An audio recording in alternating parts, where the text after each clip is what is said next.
투자 실패라는 낙인, 수치심으로 물들다. 돈을 잃은 뒤 한동안 어떻게 하면 잃어버린 돈을 되찾을 수 있을지에 대해서만 생각했다. 그러다 손실을 돌이킬 수 없다는 사실을 인정하고 나니 그제야 나를 둘러싼 세상이 눈에 들어왔다. 그리고 수치심이 고개를 들었다. 내가 코인에 투자해 돈을 잃었다는 사실을 사람들이 알게 된다면 그들에게서 어떤 평가를 받을지 두려웠다. 사람들은 투자로 손해를 본 이들을 어리석다고 손가락질한다.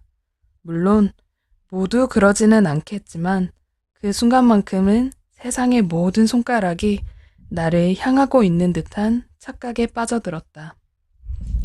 일확천금을 노리고 위험한 투자를 한 어리석은 인간. 자만심에 빠져 능력밖에 욕심을 냈으니 당연한 결과라는 지극히 합당한 평가들이 비수가 되어 나를 찌르는 것 같았다. 어떻게든 수치심이라는 감정에서 벗어나야 했다. 그러기 위해 남은 돈으로 다시 투자를 시작했다. 두려움과 공포를 경험한 탓에 예전처럼 과감한 투자를 할 수 없었지만 조금씩 손실을 만회하다 보면 실패자라는 낙인과 감옥처럼 느껴지는 수치심에서 벗어날 수 있을 것 같았다. 투자를 지속하는 동안에는 조금씩이나마 손실을 메꾸고 있으니 아직 실패한 것이라고 생각하지 않았다. 그렇게 나는 투자를 다시 시작하면서 수치심이라는 감정을 떼어놓을 수 있었다. 하지만 조금이라도 수익을 내지 못하거나 오히려 손해를 본 날에는 멀리 떼어놓았다고 생각한 수치심이 어느새 옆에 와 있었다. 나는 한시도 손에서 휴대폰을 놓지 못하는 지경에 이르렀는데 이는 중독과 집착으로 가는 과정이었던 것 같다. 수치심은 종종 공격적인 행동이나 회피적인 태도로 이어진다.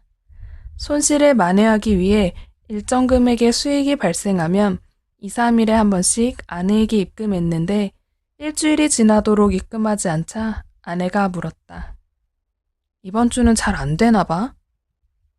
아내는 혹시나 손해를 보고 있는 것은 아닌지 혼자서 손실을 만회해보겠다고 전전긍긍하는 모습이 걱정되었던 것 같다. 하지만 벗어나기 힘든 수치심이라는 굴레에 갇혀있는 상태에서는 그런 질문조차 바늘처럼 꽂혀있는 수치심을 건드리는 것 같았다. 나는 아내의 질문에 나도 노력하고 있어. 시간이 좀 더 필요할 뿐인데 왜 그렇게 스트레스를 주는 거야? 라며 신경질을 냈다. 그리고 밤낮 없이 투자하며 만회했던 대부분의 돈을 다시 잃을 상황에 처하자 그 사실을 숨기고 싶었다. 그렇게라도 수치심에서 벗어나고 싶었다. 하지만 수치심에서 벗어나기 위해 발버둥 칠수록 나의 삶이 망가질 것 같은 두려움과 죄책감에 사로잡혔다. 투자에 실패한 많은 사람들이 자신의 잘못을 숨기기 위해 거짓말을 한다. 가장 흔한 거짓말은 투자 사실이나 손실을 숨기는 것이다. 짧게는 몇 개월에서 길게는 몇 년까지 배우자나 가족에게 손실을 숨기며 만회하기 위한 갖가지 시도를 한다. 어쩔 수 없이 투자 손실에 대해 말하더라도 금액을 축소하거나 금방이라도 만회할 수 있을 것처럼 이야기한다. 물론 정말로 손실을 메꾸고 수익까지 낼 수 있다면 다행이지만 그렇지 못한 경우가 더 많다. 결국 혼자 감당할 수 없을 정도의 손실을 보면 가족에게 도움을 요청할 수밖에 없다. 그 사실을 알게 된 가족이 비난하거나 도와줄 수 없다고 하면 수치심 때문에 오히려 화를 내는 이들도 많다. 투자 실패로 수치심을 느끼면 이 불쾌한 감정을 회피하기 위해 무리한 투자를 하는 경우도 비일비재하다. 투자에 실패했다는 것은 사회적 평판저하, 지위 손상, 그리고 경쟁에서 뒤처진다는 것을 의미하기 때문이다. 하지만 수치심을 피하기 위한 무리한 투자는 오히려 더 큰 손실로 이어진다. 독일의 기업가이자 억만장자였던 아돌프 메클렌은 투자 실패에 따른 수치심을 견디지 못하고 달리는 열차에 몸을 던졌다. 그는 독일 최초의 복제약 제조사인 라티오팜을 설립했으며 시멘트 회사인 하이델베르크 시멘트 등 120개 계열사를 거느린 그룹의 총수였다. 독일에서 5번째로 재산이 많았으며 세계 100위 안에 드는 자산가였다. 그는 2008년 글로벌 경제 위기로 자금 문제를 겪자 폭스바겐의 주가가 하락할 것으로 예상하고 공매도를 하는 등 투기를 벌였으나 오히려 주가가 급등하면서 큰 손해를 봤다. 그로 인해 사업이 위기에 처하자 2009년 1월 자살했다. 그의 죽음에 대해 베를린 자유대학교 경제심리학 교수인 데틀레브 리프만은 이렇게 말했다.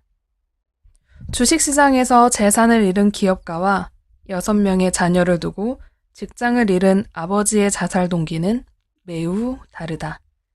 메클렌은 위험한 투자로 손실을 봤다고 해도 생계에는 아무런 문제가 없었지만 수치심, 사회적 체면 손상, 명예실추로 고통받았다. 사람들이 수치심을 느끼는 상황은 다양하지만 대개 사회적 지위가 저하되거나 경쟁에서 뒤처지는 경우 발생한다. 평생을 성공한 기업가로 살아온 그에게 돈을 잃는 것은 단순히 금전 손실만을 의미하지 않았다. 자금 문제를 해결하기 위해 수많은 은행과 정부 부처의 도움을 요청했지만 거절당하면서 상당한 수치심을 경험했을 것이다. 도움을 요청하는 것 자체가 그에게는 사회적 지위 저하를 의미했고 거절당한 것은 목숨을 던지기에 충분한 수치심을 유발했을 것이다. 사실 성공적인 투자자들 역시 손실을 보는 경우가 허다하다. 하지만 대부분 자신의 성공담만을 늘어놓을 뿐 실패담은 숨기기 때문에 마치 잃지 않는 투자를 하는 것처럼 보인다. 외식업으로 큰 성공을 거두었으며 여러 방송에서 자신의 성공 노하우를 전파하는 백종원 씨도 젊은 시절 무리한 투자를 하다가 17억 원이 넘는 빚을 졌다고 이야기한 적이 있다. 우리는 그 이야기를 듣기 전에는 성공한 기업가로만 인식했을 뿐이다. 그러니 한두 번의 투자 실패가 인생 전체의 실패를 의미하지 않는다는 사실을 기억하자. 나도 손실이 현실화되는 순간 실패한 삶처럼 느껴져 자존심이 상하고 수치심을 느꼈다. 이처럼 누구든 위기에 몰리면 생각이 극단적으로 흘러가 문제를 비약하고 확대 해석하는 경향이 있다. 그러니 수치심이라는 감정에 속지 말아야 한다. 투자에 실패했다고 내가 실패한 인간이 되는 것도, 내 삶이 실패한 인생이 되는 것도 아니다. 물론 우리가 저지른 실수와 손실에 비해 과도한 수치심을 느끼고 있다는 사실을 알고 있더라도 거기에서 벗어나는 일은 쉽지 않다.